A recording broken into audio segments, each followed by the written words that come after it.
자, 오늘은 조선 후기 수치제도의 변화에 대해서 볼게요. 조선 후기의 수치제도의 변화인데, 수치제도를 이제 조선 전기하고 비교하셔야 돼요. 그래서 수치가 이제 조세, 그 다음에 또 뭐가 있죠? 네, 공납, 그 다음에 뭐가 있죠? 여기 있어요. 이게 이제 조선 전기고, 이게 16세기에 이 수치제도가 이제 어지러워져요. 그래서 16세기 때 문란상. 그러다가 조선 후기에 이제 어떤 개혁안이 나왔는가. 이걸 보는 건데, 조세제도 전기 때는 일단 원래 과전법이라는 게 있었잖아요. 이 과전법이 원래 토지 한 결당 몇 두를 내는 거냐면 30두를 내던 거였어요. 토지 한 결당 30두. 근데 세종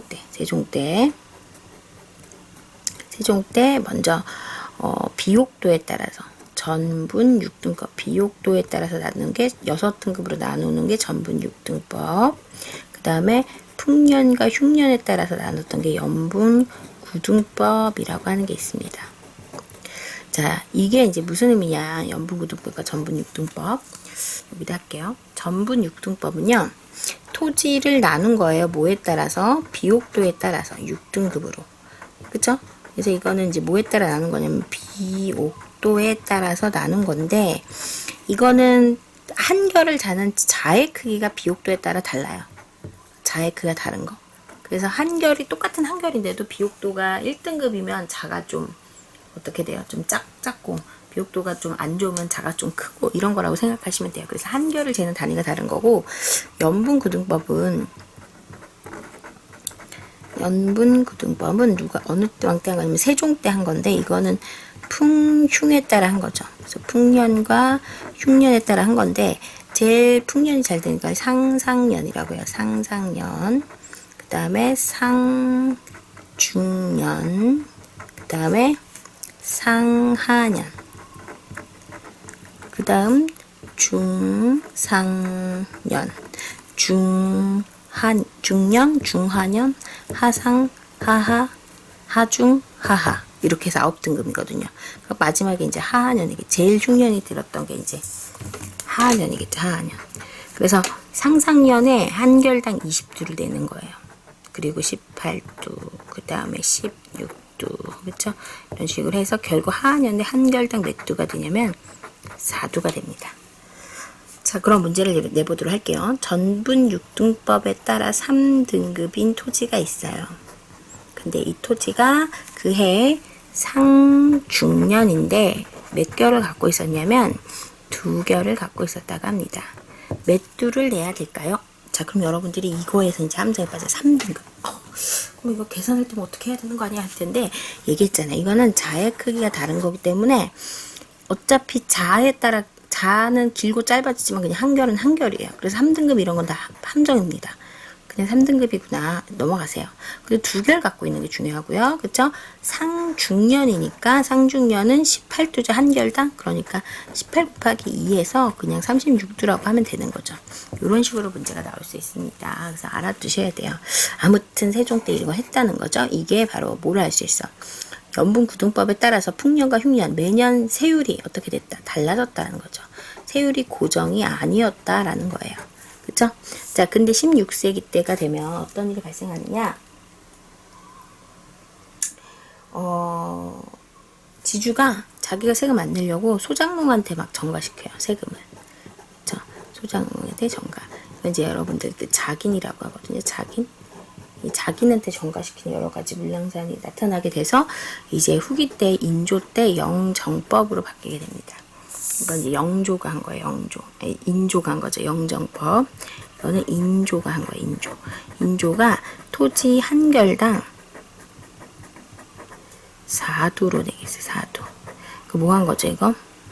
그쵸. 최저세율 한 거, 최저세율. 제일 낮게.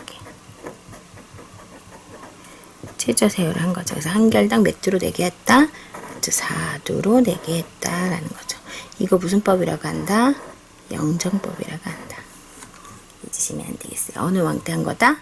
인조 때 한 거다. 인조. 그쵸? 중요합니다. 자, 공납은 이제 특산물을 호를 기준으로 해서 뭐를 냈던 거죠? 특산물을 냈던 거죠.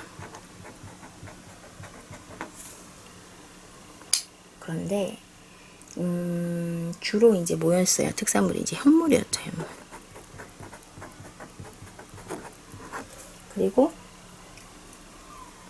군현에 할당된 걸 호에 이제 해줬단 말이에요.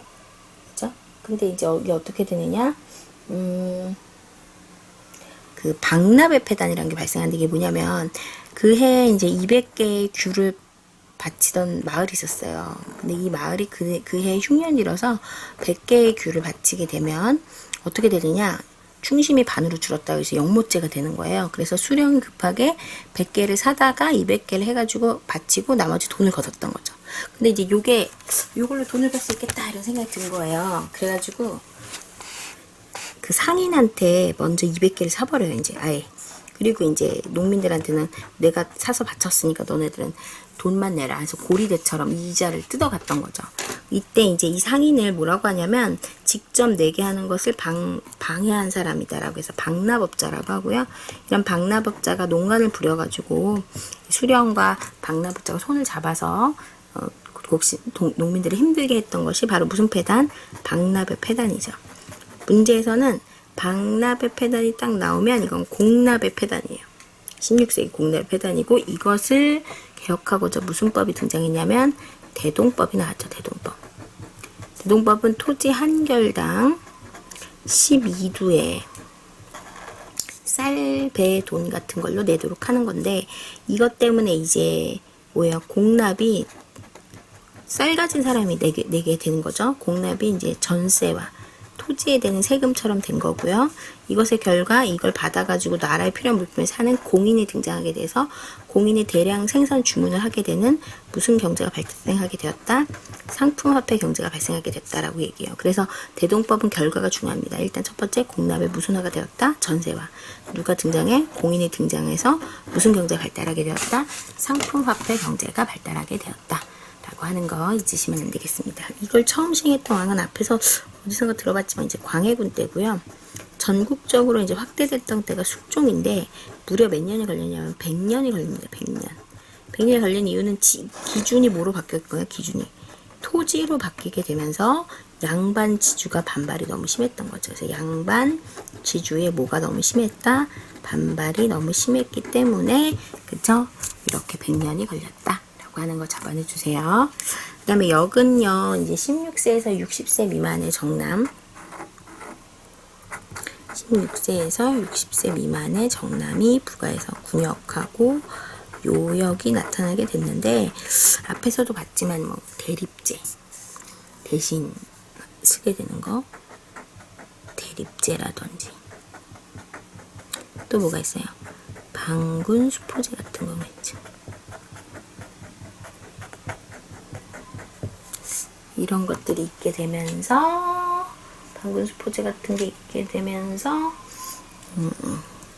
여러 불란사이 발생하니까 무슨 법으로 하게 되었다? 균역법으로 내게 돼서 그쵸 정군 수포제로 바꾼 거예요. 그러니까 아예 그냥 포로 내버려라. 정군도 다 이게 합법이 돼요. 그래서 균역법으로 한 사람당 2필 내던 거를 한 필로 내.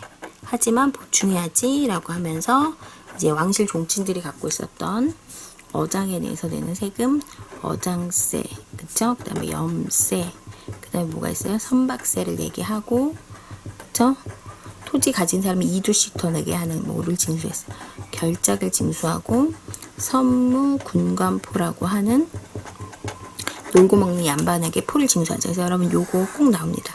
균역법에 대한 보충, 어장세, 염세, 선박세 뭐라고요? 어장세, 염세, 선박세 내고 결작 징수하고 선무 군관포라고 하는 게 나와요. 일단 세 개의 세금 제도를 보면 다 전세화가 됐다는 거죠. 공납도 전세화, 결작도 자기들 전세화적인 내용이 들어가 있고 하지만 이제 모두 다 근본적인 대책은 되지 못하고 결국은 나중에 다 소장농한테 전가시킨다든지 운송비라든지 부가가치와 관련된 다른 세금을 농민들한테 부과시켜서 농민들의 생활은 여전히 어려웠다라고 하는 것을 잊으시면 안 되겠습니다. 자, 그래서 여러분 이제 다시 한번 볼게요. 자, 조세 전기 때는 과전법은 한 결당 30도였고 세종 때는 전분 6등법과 연분 9등법이었는데 16세기 때 이렇게 자기네게 세금을 전가시키자 연조 때 무슨 법? 영정법으로 한 결당 4도. 공납은 박납의 폐단 때문에 대동법이 등장했고 이것의 결과 한 결당 11을 내는 건데 공납의 전세와 공인의 등장, 상품화폐 경제의 발달. 그 다음에 16세에서 60세까지 군역과 요역은 이제 물량상의 대립제, 방군, 수포제라고 하는 게 있는데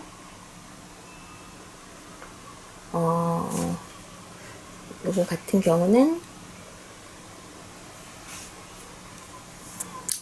한 사람당 한 편 군역법으로 보충하는 건 어잠세, 염세, 선박세, 결작과 선무공간포 했고 하지만 결국 이것도 다시 물란해지는데 대표적인 게 뭐 황구첨정, 어린아이에게도 징수했다. 머리가 노란 거, 머리카락이 없어서 머리가 노란 아이에게 징수했다. 백골징포,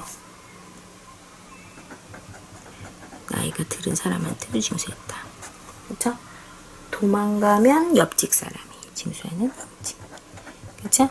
옆집 사람 다 같이 도망가면 가족, 친척한테 징수하는 족징. 문제는 간단해. 이거 나오면 이건 뭐의 물량상이니? 라고 문제에서 물어본다고요. 그러면 뭐의 물량상? 그쵸? 군역의 물량상이다. 라고 하는 거 잊으시면 안 되겠습니다. 자, 외워볼까요? 세종 때는 연분, 구등법, 그 다음에 후기 때 이걸 기억하려고 영정법. 박납의 폐단 때문에 등장한 대동법은 공납의 전세와 공인의 등장, 상품화폐 경제의 발달. 그 다음에 대립제 관구는 군역의 물란상이고요. 균역법의 보충, 어장세, 염세, 선박세를 내게 하고 결작을 징수하고 선무 분간포를 징수하게 하였다라고 하는 거 잊으시면 안 되겠습니다. 너무 중요한 내용이라서 한 번만 더 연습해 보도록 할게요, 여러분. 여기 중에서 먼저 박납의 폐단이 나왔어요, 여러분. 그럼 이거는 뭐와 관련된 거죠? 네, 이거는 대동법의 뭐죠? 배경입니다. 그 다음에 두 번째, 균역법의 보충을 쓰라고 하는 문제가 나왔어요. 균역법은 한 사람당 한 필씩 내는 거죠? 이거 보충하는 거. 뭐를 징수했다, 일단. 이제 결작을 징수했다. 그 다음에 선무, 군관포를 징수하고, 어장세, 염세, 선박세,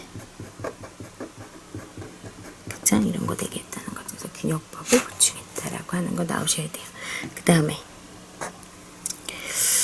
대동법의 결과.